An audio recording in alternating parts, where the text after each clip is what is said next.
Hey, everyone. Welcome back. Today we are going to be reading chapter 24 of The Darkest Mind by Alexandra Bracken. Now, we're just going to get right into it. So, grab your snacks, grab your drink, sit back, relax, or if you want a more calming approach, just dim the lights, sit back, relax, and let's get to it. Chapter 24.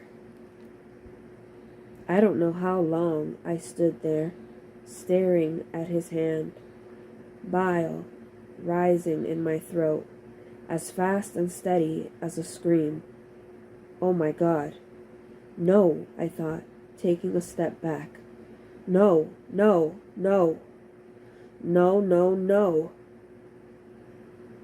See, you look exactly like a friend of mine, Ruby, but I haven't seen her in ages, so His voice trailed off. Okay, was that joke really that bad? I turned around, pressing my face against my towel so he wouldn't see my tears. Ruby? He looped his own towel around my waist and drew me to his side. That was the Liam Stewart way of saying, "Hi, darling. Missed you, something fierce." Oh, wow. Bad enough to make you cry? He smoothed his hands down over my hair. Okay, that's it. He bent down, and before I could stop him, lifted me over one shoulder. Liam didn't let me wiggle free until we were back at cabin 18. He dropped me on the folded futon that Zoo and I had been sharing, making a quick stop at his bed for a blanket. I'm not cold, I said, when he wrapped it around my shoulders. And why are you shaking? Liam sat down next to me. I turned so my face was rested in the crook of his neck, and I was breathing in his clean, woodsy smell. I'm just pissed at myself, I said when I found my voice. I told Chubbs I'd ask Clancy if he could use his laptop, but I got distracted and forgot. Liam's fingers were busy untangling my wet hair. I don't think he's upset at you. I think he's upset that I'm keeping us here. It's just reinforcing his fears about not getting home.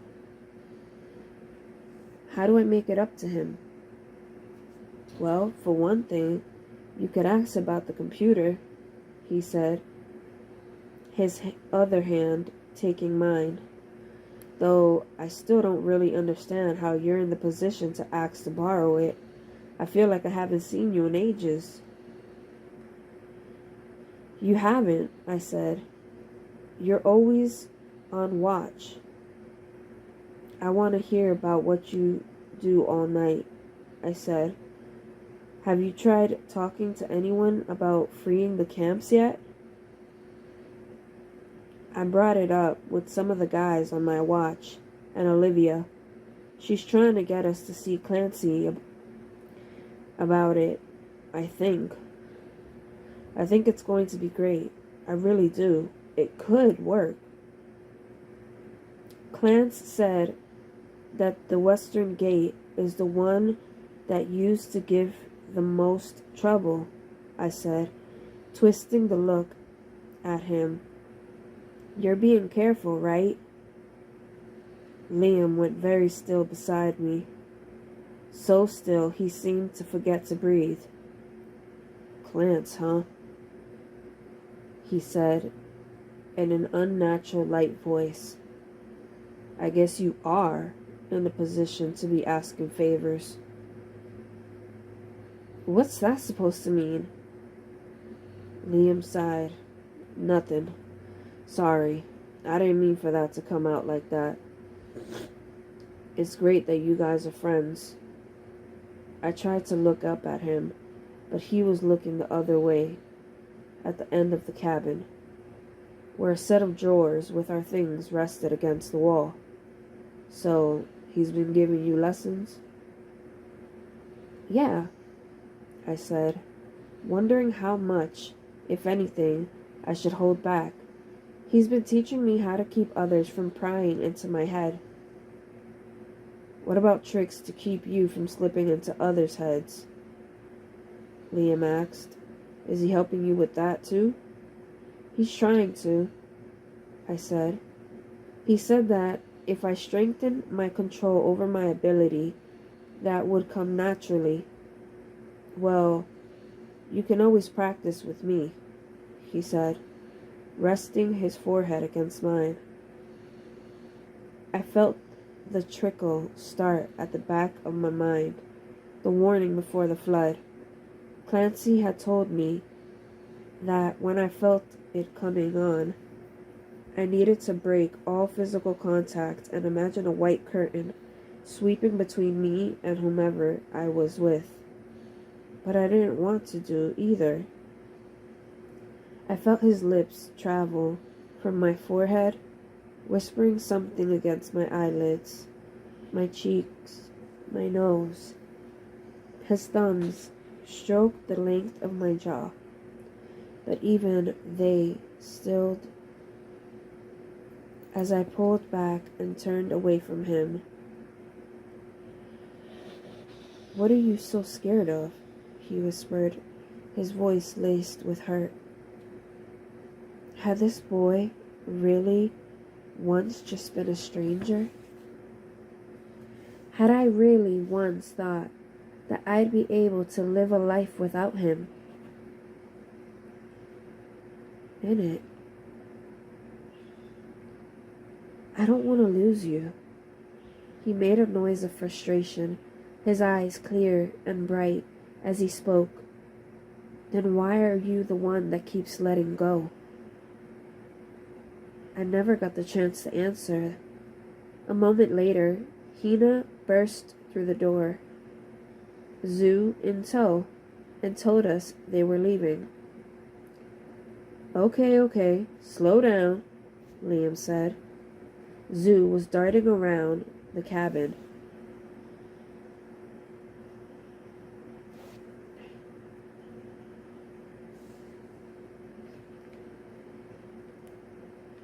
Zoo was darting around in the cabin, collecting her things, as Hina's mouth ran a mile a minute. I wasn't sure whom I was supposed to be paying attention to, my friend or the girl she had apparently elected to speak for her. Every time Hina opened her mouth, Liam and I reverted back to the same state of shock. Zoo, leaving? Leaving? I caught her on her way to the drawers, steering her to the futon and forcing her to sit. She must have not picked up on our shock, because her face was bright and glowing. I studied it, the way her smile seemed to crackle with her own brand of electricity, and felt something inside of me shrink in defeat. Us and 3 others, Hina said, breathlessly. I wondered if she had run all the way over from class. 2 blues and a yellow. Kylie finally got permission to leave camp. Liam twisted around to look at Zoo when he said, and go for a hike? Zoo made her, are you serious face. Help me out here. Tell me what you want to say. Hina was finally silent, and for a moment, one crazy second, really, I thought Zoo was actually going to open her mouth and have out with it. Liam's entire body tensed, as if he was expecting the same thing, but Zoo only slipped her notebook back out of her pink duffel bag and wrote in her neat, looping handwriting. When she flipped it over, she was looking him right in the eye. I want to go with them to California. I know. I should have been happy for her. I should have let them go. I should have been celebrating the fact that she was finally able to come out and tell us exactly what she wanted. I just never imagined that what she wanted would be a future without us. I thought Clancy turned down Kylie's request to leave, I asked Hina. He did, but she said she finally wore him down. What's in California? Liam asked, leaning against a cabin wall. My parents have a house there, Hina explained, and they're waiting for us. The West Coast government isn't going to turn us back over to the camps. What about Zoo's parents? I asked. To her credit, Hina knew what I was trying to ask without me having to ask it. My father has not been in speaking terms with my uncle for some time. Zoo, that's a long trip, Liam began uncertainly. What if something happens? Who else is going? That Talon kid? She nodded, and all of a sudden her eyes were on me. I tried to give her an encouraging smile, but I was worried I might burst into tears instead. We all waited as she scribbled out another hasty note and showed it to Liam again. You don't have to worry about me anymore. Isn't that good? She said. I like worrying about you. Liam put a hand on her head. When would you be leaving? Hina at least had the decency to look guilty. We actually have to leave right now. Kylie is worried Clancy might change his mind. He wasn't all that happy. That's a little fast, I choked out. Have you really thought about this? Zoo looked right at me when she nodded. The next note was for both of us. I want to be with my family. I just don't want you to be mad at me. Mad? Liam shook his head. Never. Ever. You're my girl, Zoo. We just want you to be safe. It would kill me if anything happened to you. There was a knock at the door. Talon, an older yellow, with his hair woven into intricate dreadlocks, appeared first, followed by a wide-eyed Chubbs. Liam stood. Good, he said. I was hoping to talk to you. Talon nodded. I figured. Kylie and Lucy are here too. She stuck her head inside and waved. Do you want to talk outside? Liam's hand reached out and touched the small of my back. Help her pack. Are you nuts? I heard Chubb say. You barely know these people. Excuse me, Hina protested, her hands on her hips. In case you've forgotten, she's my cousin. I'll miss you too. Zoo stopped piling her things into her pink suitcase and tore the sheet of paper out for Chubbs to keep. He sat so suddenly that he almost missed the futon. For several moments, he couldn't do anything other than stare at her. I knew the feeling. Did Kylie say why you guys had to leave tonight? I asked, sitting beside Chubbs. Zoo only shrugged. I mean, are you guys just gonna walk to California? Chubbs said, his voice rising with each word. Do you have some kind of plan? Maybe you'll find a new Betty, I said, but the moment I uttered her name, Zoo stopped packing and shook her head. The next note took some time for her to write. No, there's only one Betty. And apparently she wasn't enough for you, Chubb said, with a shocking amount of hurt. I guess everything is replaceable, even us. Zoo took a deep breath, walking over to him with her pink bag at her side. He tried to look away, but she was standing right in front of him, wrapping her arms around his neck. All he could do was hug her back, his face hidden in the fabric of her jacket. The camp's bells began to ring, a frenzied sound that didn't cease until it had driven everyone outside. I let Zoo and Hina lead us, pushing a path through the gathered kids. This was the first time their black garb seemed remotely appropriate. Kylie handed a piece of paper to Lee, and he nodded at whatever she was telling him.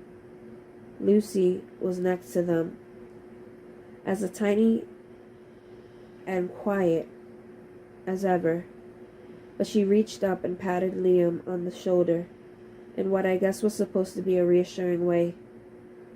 All happy pretenses were gone. The only way to describe the look on his face was stricken. "Borrow that pen?" he asked Talon.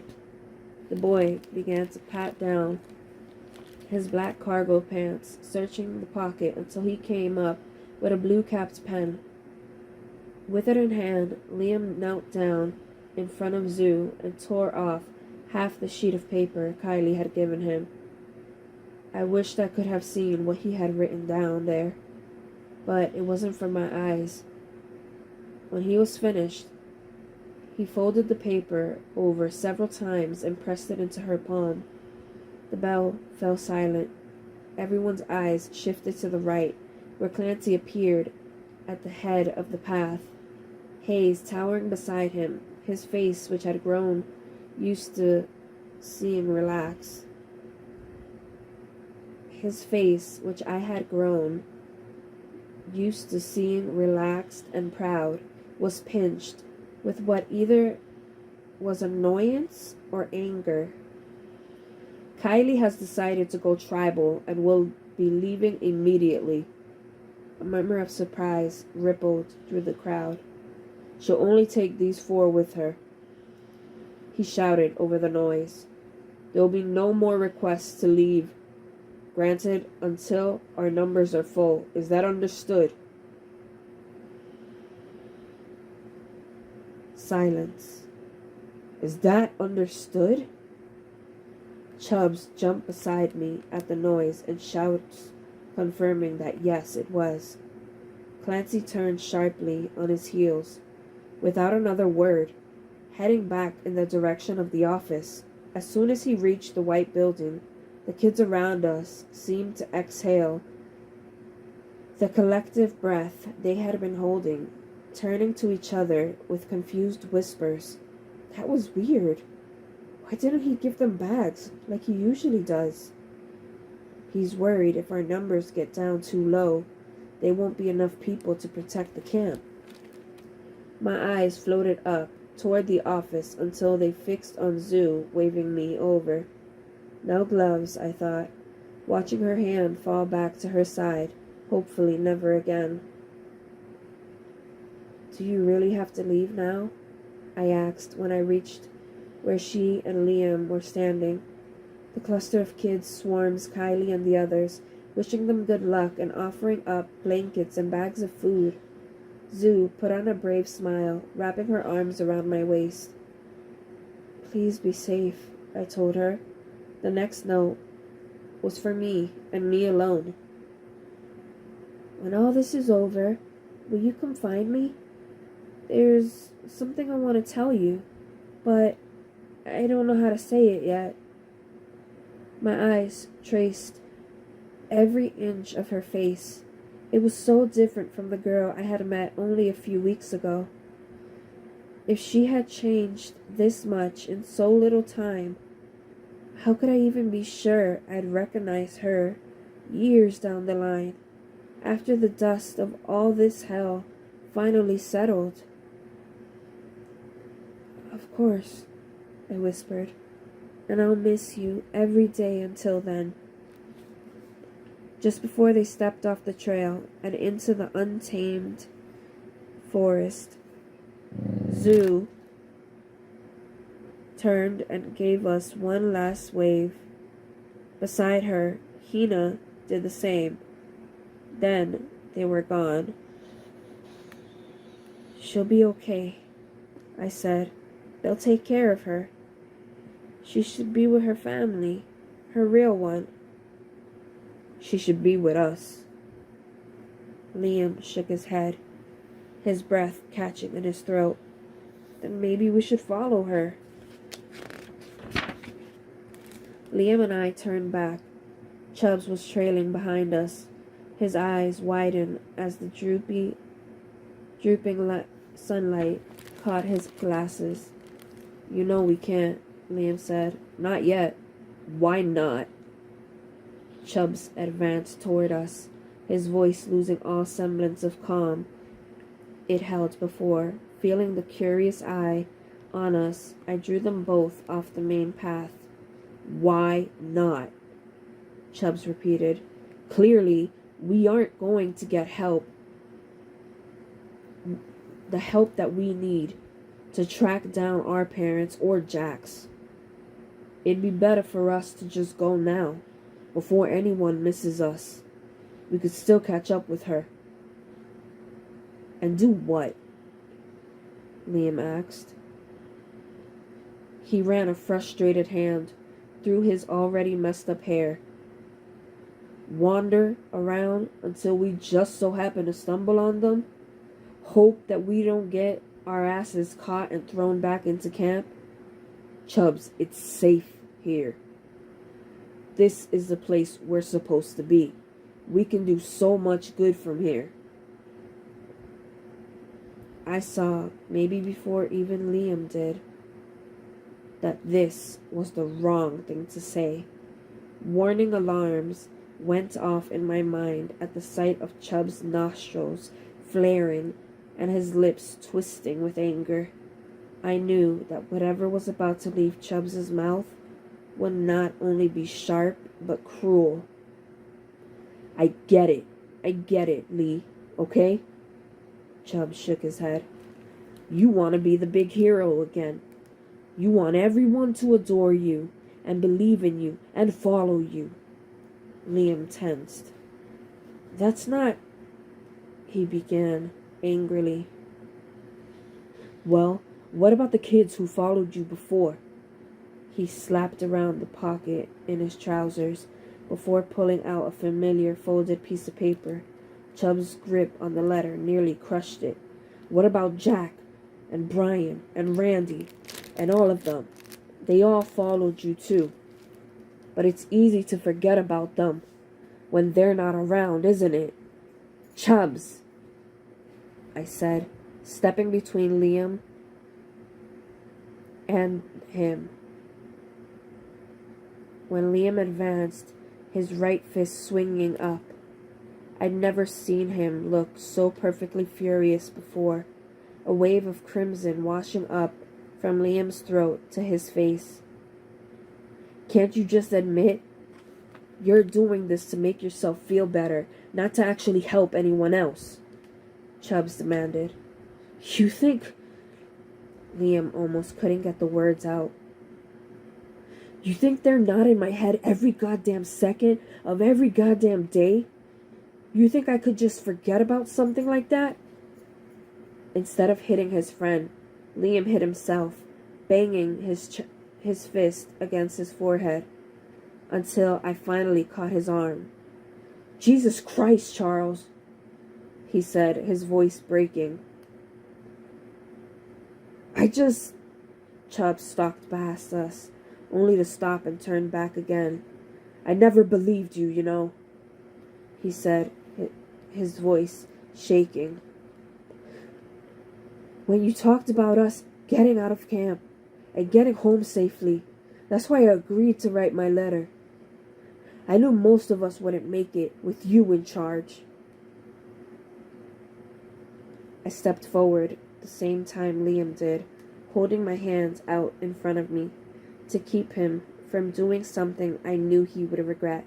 I heard Chubbs storm away behind me, heading in the direction of our cabin. Liam tried to take another step forward, but I pressed back against him. Liam was breathing hard, his fists balled up at his side. "Let him go," I said. "He just needs to blow off steam." "Maybe you should think about doing the same." Liam looked like he was going to say something, but instead, he let out a frustrated grunt, spun on his heel, and started toward the nearby trees in the exact opposite direction Chubbs had taken. I leaned back against the trunk of the nearest tree and shut my eyes. My chest was too tight to do anything other than take in shallow, short breaths as I waited. It was nearly dark by the time he emerged, rubbing his face. The skin on both hands was torn and bleeding from smashing them into something solid. His face was drawn in the twilight, as if the flush of anger had been ripped out of him, and he'd been left with nothing more than gray sadness. I held out an arm to him as he came near, wrapping it around the solid warmth of his waist. His arm settled down over my shoulders, and he pulled me close, pressing his face against my hair. I took in a deep breath of his comforting smell, wood smoke, grass, and leather. "He didn't mean it," I said, walking him over to the fallen log. He was still shaking and looked unsteady on his feet.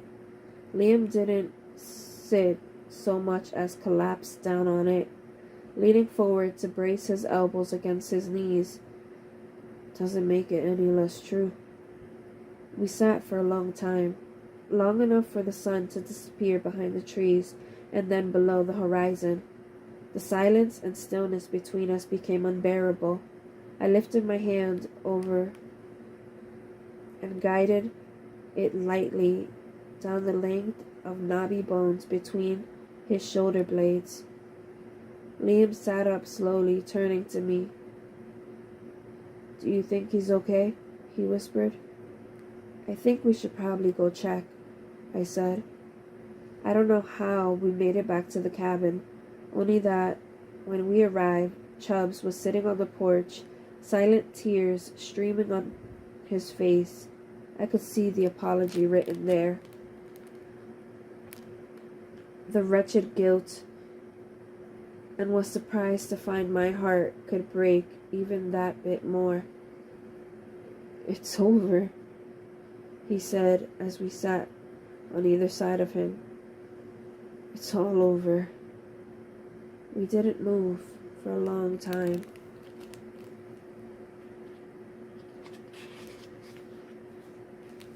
That's the end of chapter 24. And I do apologize if you heard some growling and sniffling. My nose is stuffy, and the growling was my dog. But now we're going to get to chapter 25. It shouldn't have surprised me that Liam threw himself back into watch duty, but it took a generous amount of coaxing from the others for his mind to refocus on camps. I sat by his side more than once as he and Olivia talked through the possible ways of breaking through camp defenses, offering suggestions here and there, as they discussed how to bring up their ideas with Clancy. The thing about enthusiasm, especially Liam's particular brand, was that it was catching. There would be nights I would simply sit back watching as he became more and more animated with his hands as he spoke, as if trying to shape his ideas out of the air for the rest of us to see. His words were coated with such unyielding hopefulness that it visibly inflated everyone around him. By the end of the first week, interest in the project had spiked to such a level that we had to move the meetings out of our small cabin to the fire pit. Now when Liam went anywhere, it was always with a loyal pack of kids around him, trying to catch his ear. Chubbs and I were less enthusiastic about getting back into the swing of things. He forgave me, maybe because a miserable person can only stand to be alone with their misery for so long. He never went back to work at the garden, but that girl, the bossy one, never ratted him out either. I went back to work with Clancy, or at least tried to. "Where is your head today?" Not invading his, that was for certain. Not even cracking it. "Show me what you're thinking about," he said. When I opened my mouth, he said, "I don't want to hear about it. I want to see it." I glanced up from the pool of sunlight spilling from his window to the floor. Clancy leveled me with a look of annoyance that I had only seen him wear once, after realizing one of the remaining yellows couldn't zap one of the camp's few washing machines back to life. Never at me, though. I closed my eyes and reached out for his hand again. I brought to mind the memory of Zeus packing, disappearing into the wild thickest of the trees. Over the past few weeks, fewer and fewer of our conversations had involved words. When we wanted to get our point across, we shared it our own way, spoke in our own language, but not today. His mind might as well have been encased in concrete, and mine might as well made of jelly. "Sorry," I mumbled. I couldn't even muster the strength to feel disappointed. I could feel myself slipping into a strange funk, one in which every noise and sight outside the window was enough to distract me. I just felt tired, confused. "I do have other things I could be doing," he continued, something simmering beneath his breath.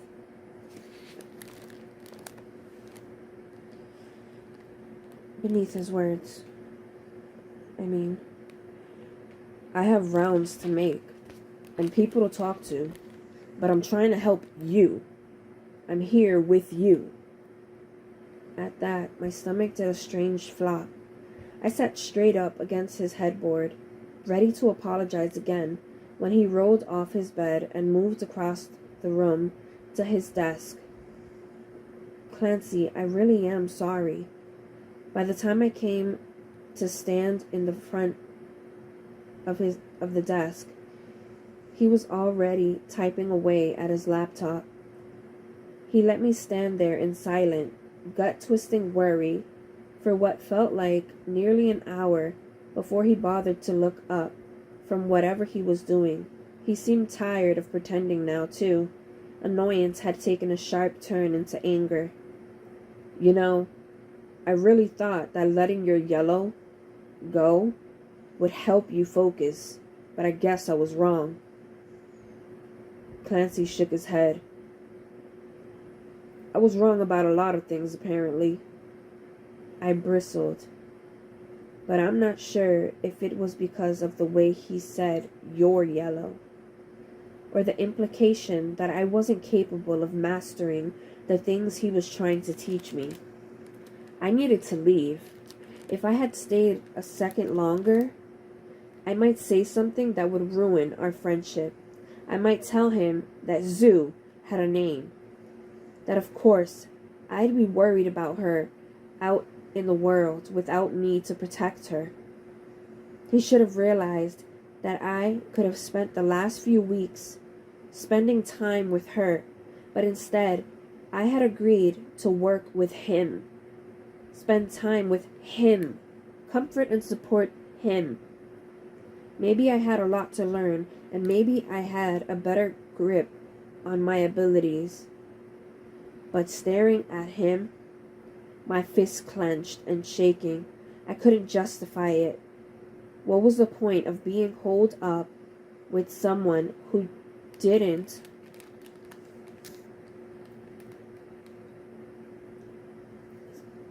believe in me when I had people out there who did? I turned sharply on my heel and walked towards the door. As I opened it, Clancy called, "That's right, Ruby. Run away again. See how far you get this time."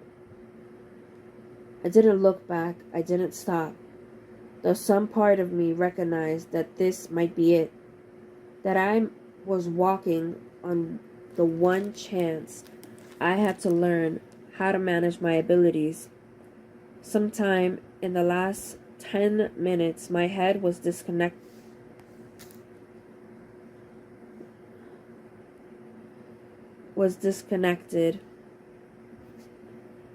I'm sorry. My head had disconnected itself from the stubborn muscle beating in my chest. And honestly, I wasn't sure which was guiding me outside and away from him. But what I did know, with dead absolute certainty, was that I didn't want him to see the way my face crumpled, or for him to glimpse whispers of guilt and sadness circling around inside of my head. I couldn't hide anything from him, but this was the first time I had ever wanted to. It took a few days for me to realize that Zoo's leaving wasn't the only event that had shifted the rotation on the earth. Once Chubbs had pointed out East River's similarity to camp life, I couldn't go back. Where I had seen kids in jeans and black t-shirts, I was now seeing uniforms. Where I had seen kids waiting in line for their food, I now seen a mess hall. When the lights turned out in the cabins at 9 p.m. sharp, and I watched a few members of the security team stroll past our window, I was back in cabin 27, staring up at the belly of Sam's mattress.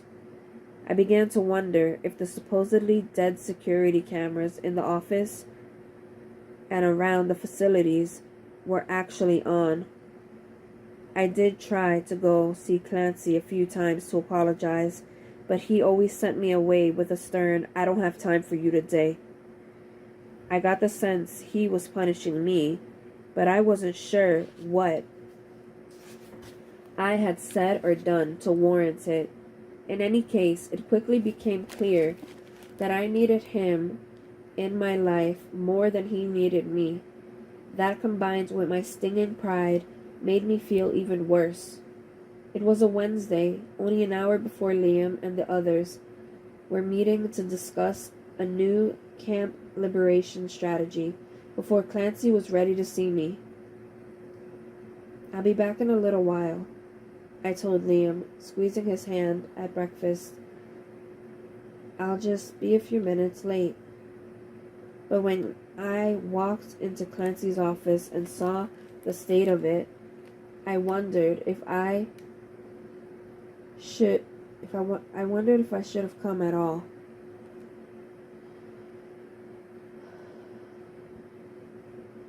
"Hey, come in. Just watch your step. Yeah, sorry about the mess." Mess? Mess? His office looked like someone had detonated a bomb and unleashed a pack of wild wolves to pick over the salvaging remains. There were piles of paper everywhere, printouts, torn maps, boxes, and then there was Clancy himself, his hair falling into his face, wearing the same rumpled white shirt I had seen the day before. In the weeks I had known him, I had never seen Clancy as anything less than impeccable. It was actually a little scary how put together he was. I'm sure of it. Something had to do with the way he was raised.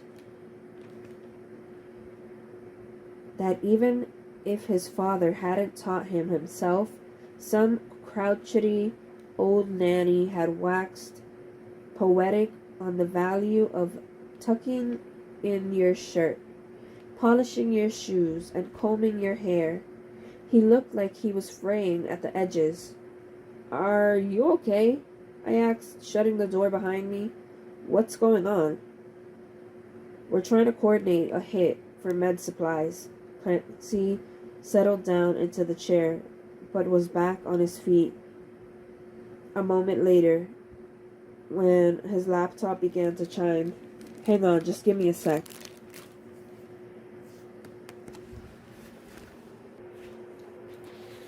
I toed one of the paper piles on the floor, trying to peek at what was written on it.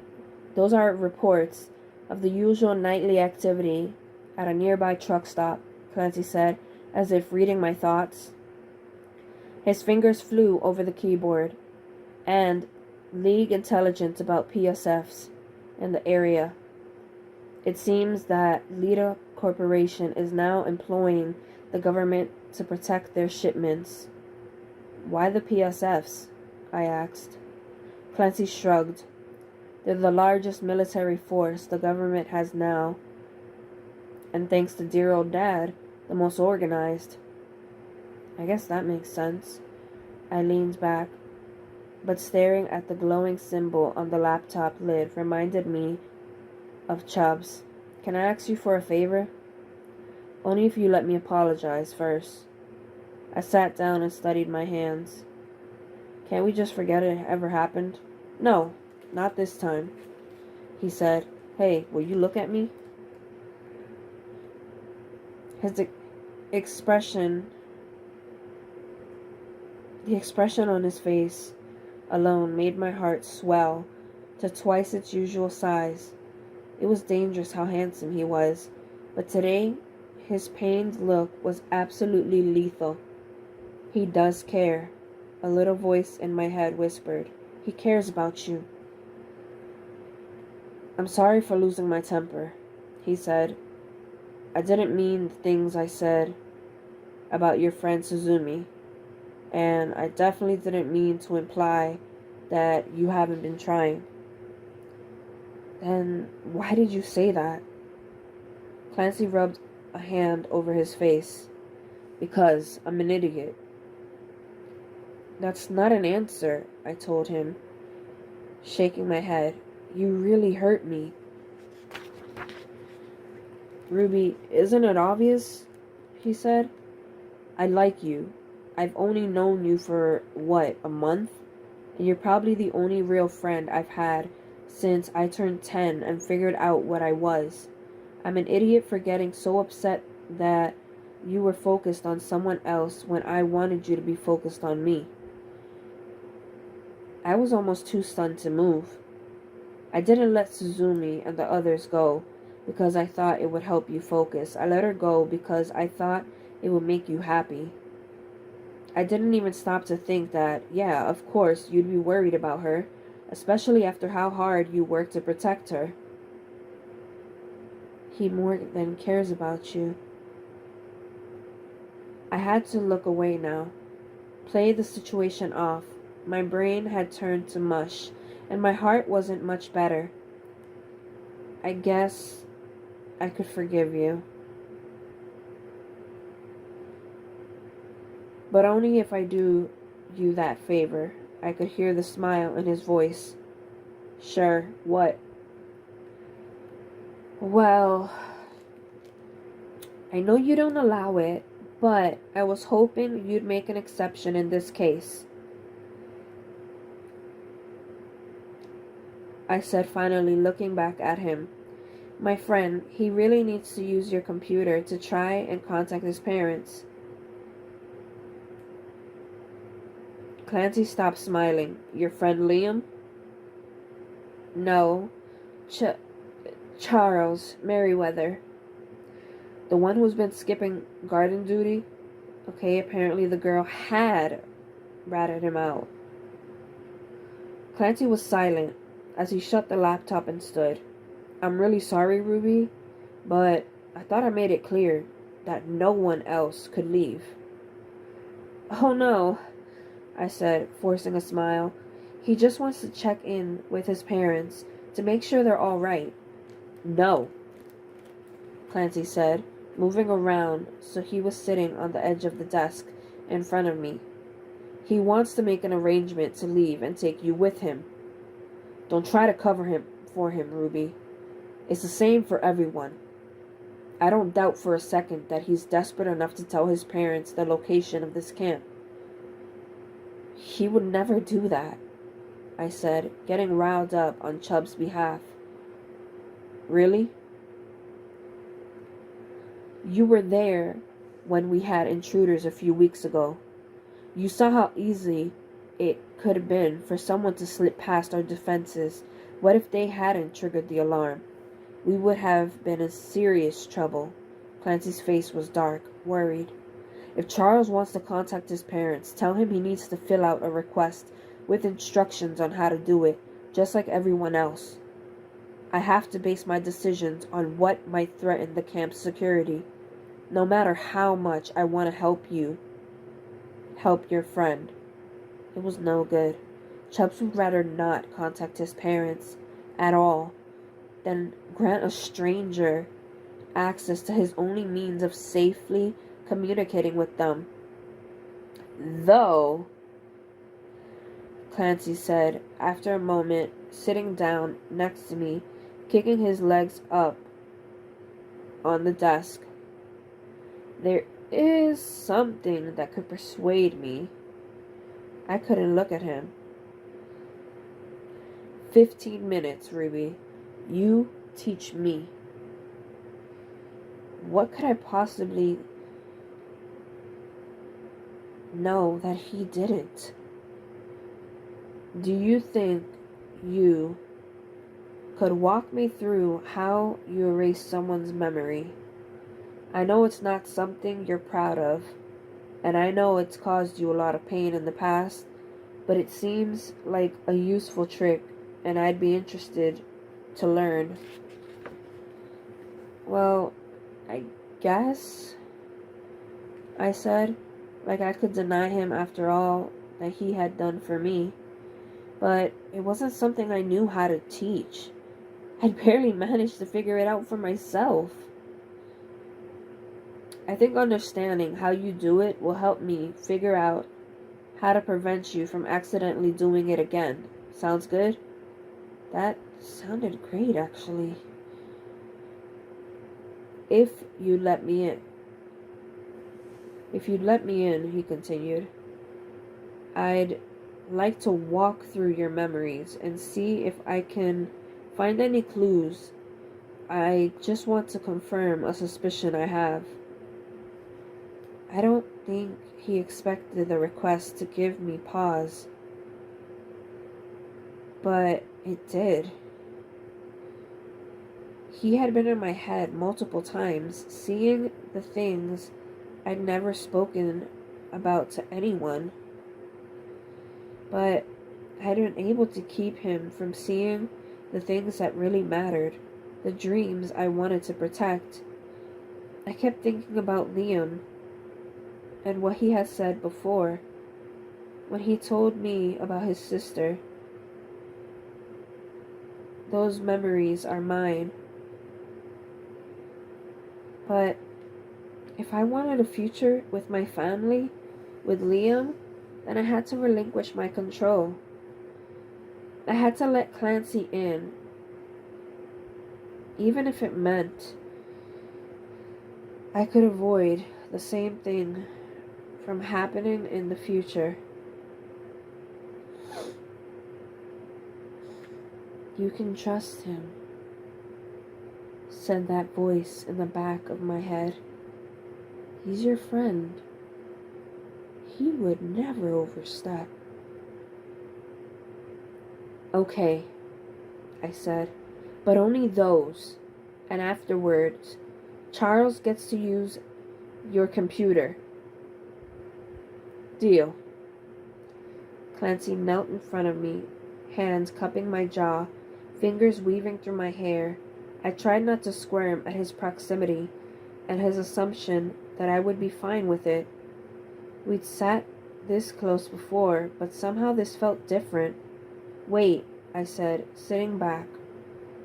I told Liam and the others I'd meet with them about something. Can we maybe do this later or even tomorrow? It'll only take a second, Clancy promised, his voice soothing and low. Just close your eyes and think about the morning you woke up on your 10th birthday. Come on, the voice said. Come on, Ruby. I swallowed hard and did as he asked, imagining myself back in my old room with its blue walls and enormous window. Bit by bit, the room resembled itself. Blank walls bloomed with cross-stitched samplers Grams had sewn, pictures of my parents, and a map of DC's metro system. I could see all 6 of the stuffed animals I slept with on the floor next to the bright blue comforter, even things I had completely forgotten.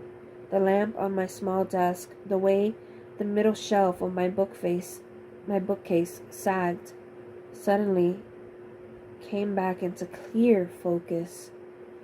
Good. Clancy sounded far away, but I felt him near. Closer and closer, his breath was warm across my cheek. An unexpected touch. Keep. He sounded breathless. Keep thinking. I saw his face through a glossy haze, his dark eyes burning, the shimmering air. I saw only him, because for those few passing moments, he was the only thing that seemed to exist in my world. Every part of me felt slow and warm like honey. Clancy blinked once, then again, as if to clear his own cloudy gaze, to remember what he was supposed to be doing. Just keep. And then his lips were so close, smiling against mine. Fingers wove their way through my long hair, thumbs gliding along my cheek. You, he began, his voice hoarse. You are. At the slightest pressure, something hot and dark sparked there, sending a wave of desire straight into my core. His hands slid down over my neck, my shoulders, down my arms, down, and then there was nothing gentle about it. His lips pressed against mine hard, with enough force to drive them apart, to steal breath and sense and the feel of the bed under me. The skin of his face was smooth and cool against mine, but I was warm, too warm. The fever that swept over me made my body go limp, and I was pressed back against the bed, sinking into the pillows, there, like I was falling through the clouds. The blood had left my head, and all that there was left was a low throbbing pulse. My hands came up to tangle in his shirt. I needed to grasp something to hang on before I fell too far. Yes. I heard him breathe out, and then his mouth was on mine again. His hand at the hem of my top, edging it up over my stomach. You want this, a voice whispered. You want this. But it wasn't my voice. I wasn't saying that, was I? In that instant, a flash of his black eyes gave way to a light blue. That was I wanted, what I really wanted. My mind felt slow, drugged with the strain of thought. Liam. But here was Clancy. Clancy who helped me, my friend. Beautiful in every way that made me lose trains of thoughts. Clancy who more than liked me, who was also an orange. My eyes flew open as his hands slid up to my neck, his fingers tightened around the skin there. I tried to pull back, but it felt like he had flooded my veins with concrete. I couldn't move. I couldn't even shut my eyes. Stop, I tried to say, but when his forehead found mine, the pain that exploded behind my eyes was enough to make me forget everything. Chapter 26. The computer's frantic beeping woke me from a dreamless sleep, tugging at me until my eyes drifted open. I was laying in darkness. My body felt heavy, and though someone had pulled off my sweater, my shirt was plastered to my skin with a thin sheen of sweat. If I had been alone, I might have taken it off, or at least kicked off my jeans to let my body breathe. But I knew better. I was still in his room, and if I was here, then he was too. The light on Clancy's dresser was on, and I could hear the voices of kids below in the fire pit. Night? Already? It was insane that my blood could run as frigid as winter. At the same time, my heart started to squeeze out a panicked rhythm. The creaking of the old mattress was drowned out by the TV. For a while, I did nothing but listen to President Gray's baritone voice give his nightly address. My legs seemed to be the last part of my body willing to wake up. Assure you that the jobless rate has declined from 30% to 20% in the past year alone. I give you my word that I would succeed where the false government would not. As much as they would like you to believe. They have influence on the world stage. They can barely control their terrorist branch, this so-called Children's League. The TV set turned off with a hiss of static. Are you awake? Yes, I whispered. My throat felt sore, my tongue swollen. The bed dipped as Clancy sat down beside me. I tried not to wince. What happened? The sound of voices below grew louder, getting trapped between my ears. You passed out, he said. I didn't realize. I shouldn't have pushed so hard. I raised myself on my elbows, in vain to keep from pulling away. I raised myself up on my elbows in a vain attempt to pull away from his touch. My eyes were fixated on his lips, the white teeth gleaming behind them. Had I imagined it, or had he? My stomach clenched. Did you find anything out? Did it prove your theory? Clancy sat back, his face unreadable. No. He stood again and began to pace between the window and the white curtain. I caught a glimpse of the other side of the room and was unsurprised to find that it was awash in the blue light of the open laptop. No, see, I've been going over this again and again in my head, Clancy said. I thought maybe you had erased their memories intentionally because you were angry or upset, but you didn't go all out and erase their entire memory, just you. And again, with the girl Samantha Dahl, age 17, from Bethesda, Maryland, parents Ashley and Todd. Green photographic memory, he trailed His voice trailed off. I've been thinking around and around and around in circles, trying to understand how you do this. But walking through your memories doesn't tell me what's going on inside of your head. No cause, only effect. I wondered if he even realized he was rambling, or that I had managed to get myself off the bed, with my only thought to get the hell out of that room and away from him. The pain came back to pieces. What did he do to me? I brought a hand to my forehead. My head ached, like all the other times he had been inside of it, but the pain was sharper.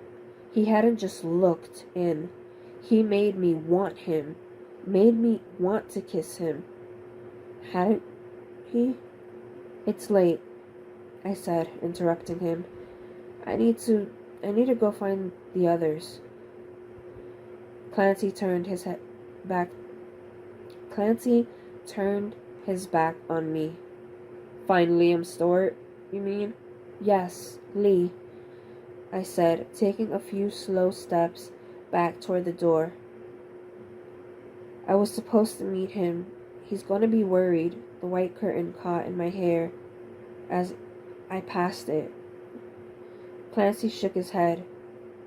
What do you even know about him, Ruby? You've known him for what, a month? A month and a half? Why are you wasting your time with him? He's a blue. And not only that, but he had a record, even before camp, even before he killed all those kids. 148, over half of their camp. So you can cut all your bullshit and hero worship, because he doesn't deserve it. You're too valuable to be screwing around with him. He whirled around just as my hand touched the door and slammed it shut. What is your problem? I yelled. So what if he's a blue? Aren't you the one that keeps going on about how we're all black and how we should respect each other? The smile that curled his lips was as arrogant as it was beautiful. You need to accept the fact that you're orange and that you're always going to be alone because of it. A measure of calm had returned to Clancy's voice. His nostrils flared. When I tried to turn the door handle again, he slammed both hands against it to keep me from going anywhere. Towering over me. I saw what you want, Clancy said. And it's not your parents, it's not even your friends. What you want is to be with him, like you were in the cabin yesterday, or in that car in the woods. I don't want to lose you, you said. Is he really that important? Rage boiled up from my stomach, burning my throat. How dare you? You said. You wouldn't. You said. He let out a bark of laughter. God, you're naive. I guess this explains how that League woman was able to trick you into thinking you were something less than a monster. You said you would help me, I whispered. He rolled his eyes. All right. Are you ready for the last lesson? Ruby Elizabeth Daly, you are alone, and you will always be. If you weren't so stupid, you would have figured it out by now. But since it's beyond you, let me spell it out. You will never be able to control your abilities. You will never be able to avoid being pulled into someone's head, because there's some part of you that doesn't want to know how to control them. No, not when it would mean having to embrace them. You're too immature and weak-hearted to use them the way they're meant to be used. You're scared of what that would make you. I looked away. Ruby, don't you get it? You hate what you are, but you were given these abilities for a reason. We both were. It's our right to use them. We have to use them to stay ahead, to keep the others in their place. His finger caught the stretched out collar of my shirt and gave it a tug. Stop it! I was proud of how steady my voice was. As Clancy leaned in, he slipped a hazy image beneath my closed eyes, the two of us just before he walked into my memories. My stomach knotted. As I watched my eyes open in terror, his lips pressed against me. I'm so glad we found each other, he said, voice oddly calm. You can help me. I thought I knew everything about you. I thought I knew everything but you. My elbow flew up and clipped him under the chin. Clancy stumbled back in a howl of pain, pressing both hands on his face. I had half a second to get the hell out of there, and I took it, twisting the handle of the door so hard that the lock popped itself out. Ruby, wait! I didn't mean... A face appeared at the bottom of the stairs. Lizzie. I saw her lips part in surprise, her many earrings jangling as I shoved past her.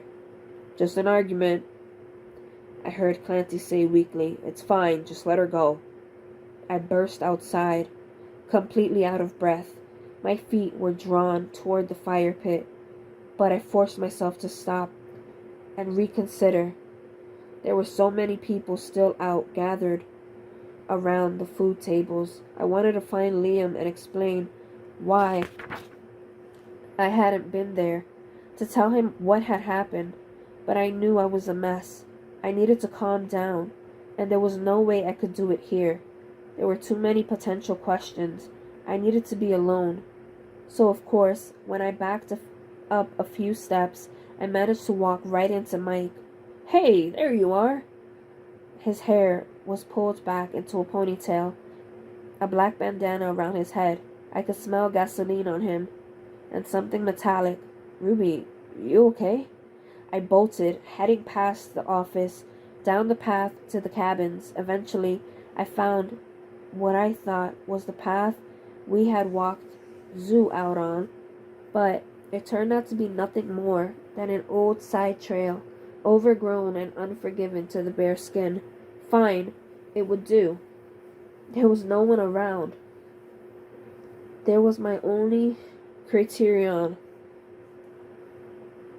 I walked until I lost light from the fire pit, clawing at my t-shirt, trying to pull it away from my skin.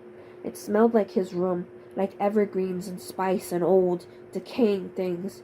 I pulled it over my head, threw it as hard and far as I could, and still I couldn't shake the smell. It was everywhere. My hands, my jeans, my bra. I should have run straight for the lake, or even the showers. I should have tried to soak his venom out. Calm down, I thought. Calm down. But I couldn't pick apart exactly what was pulsing through me. Anger for sure, that I had been lied to, that I had fallen for it. Disgust for the way he touched me and invaded even the pores of my skin. But something else too, an ache inside me that expanded and twisted, turning me to stone. Liam was standing right in front of me, and I had never felt so alone. Ruby? His hair was pale silver in the light, curled with tangles in its usual way. I couldn't hide from him. I had never been able to. Mike came and got me, he said, taking a careful step toward me. His hands were out in front of him, as if trying to coax a wild animal. What are you doing out here? What's going on? Please, just go, I begged. I need to be alone. He kept coming straight at me. Please, I shouted, go away. I'm not going anywhere until you tell me what's going on, Liam said. He got a better look at me and swallowed. his Adam's apple bobbing. Where were you this morning? Did something happen? Chubbs told me you've been gone all day, and now you're out here? Like this? Did he do something to you? I looked away. Nothing I didn't ask for. Liam's only response was to move back a few paces, giving me space. I don't believe you for a second, not one damn second. If you want to get rid of me, you're going to have to do better than that and try harder than that. I don't want you here. He shook his head. Doesn't mean I'm leaving you here alone. You can take all the time you want, as long as you need, but you and me, we're having this out tonight, right now. Liam pulled his black sweater over his head and threw it toward me. Put it on or you'll catch a cold. I caught it with one hand and pressed it to my chest. It was still warm. He began to pace, his hands on his hips. Is it me? Is it that you can't talk to me about it? Do you want me to get Chubbs? I couldn't bring myself to answer. Ruby, you're scaring the hell out of me. Good. I balled up his sweater and threw it into the darkness as hard as I could. He blew out a shaky sigh, bracing his hands against the nearest tree. Good. What's good about it? I hadn't really understood what Clancy had been trying to tell me that night, not until right then when Liam looked up and his eyes met mine. The trickle of blood in my ears turned into a roar. I squeezed my eyes shut, digging the heels of my palms against my forehead. I can't do this anymore, I cried. Why won't you just leave me alone? Because you would never leave me. His feet shuffled through the underbrush as he took a few steps closer. The air around me heated, taking on a charge I recognized. I gritted my teeth, furious with him for coming so close when he knew I couldn't handle it. When he knew I could hurt him. His hands came up to pull mine away from my face, but I wasn't about to let him be gentle. I shoved him back, throwing my full weight into it. Liam stumbled. Ruby. I pushed him again and again, harder each time, because it was the only way I could tell him what I desperately wanted to say. I saw bursts of his glossy memories. I saw all of his brilliant dreams. It wasn't until his back was into a tree that I realized I was crying. Up this close, I saw a new cut under his left eye and a bruise forming around it. Liam's lips parted. His hands were no longer out in front of him, but hovering over my hips.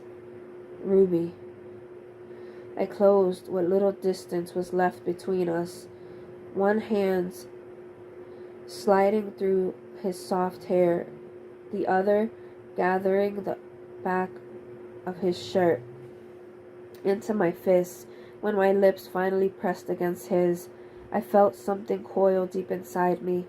There was nothing outside of him, not even the grating of cicadas, not even the gray-bodied trees. My heart thundered in my chest. More, more, more. A steady beat. His body relaxed under my hands, shuddering at my touch. Breathing him in wasn't enough. I wanted to inhale him. The leather, the smoke, the sweetness. I felt his fingers counting up my bare ribs. Liam shifted his legs around mine to draw me closer.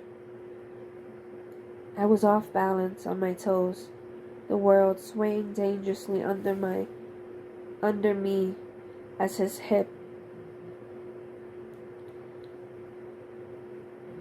The world swaying dangerously under me as his lips traveled to my cheek, to my jaw, to where my pulse throbbed in my neck. He seemed so sure of himself, like he had already plotted out his course. I didn't feel it happen, the slip. Even if I had, I was so wrapped up in him that I couldn't imagine pulling back or letting go of his warm skin. And that moment, his touch was feather light, stroking my skin with a kind of reverence. But the instant his lips found mine again, a single thought was enough to rocket me out of the honey-sweet haze. The memory of Clancy's face as he had leaned in to do exactly what Liam was doing now flooded my mind, twisting its way through me until I couldn't ignore it, until I was seeing it play out, glossy and burning like it was someone else's memory, not mine. And then I realized I wasn't the only one seeing it. Liam was seeing it too. How? How? How? That wasn't possible, was it? Memories flowed to me, not from me. But I felt him grow still, then pull back, and I knew. I knew by the look of his face that he had seen it. Air filled my chest. Oh my God, I'm sorry. I didn't want... Liam caught one of my wrists and pulled me back to him, his hands cupping my cheek. I wondered which one of us was breathing harder as he brushed my hair from my face. I tried to squirm away, ashamed of what he had seen and afraid of what he'd think of me.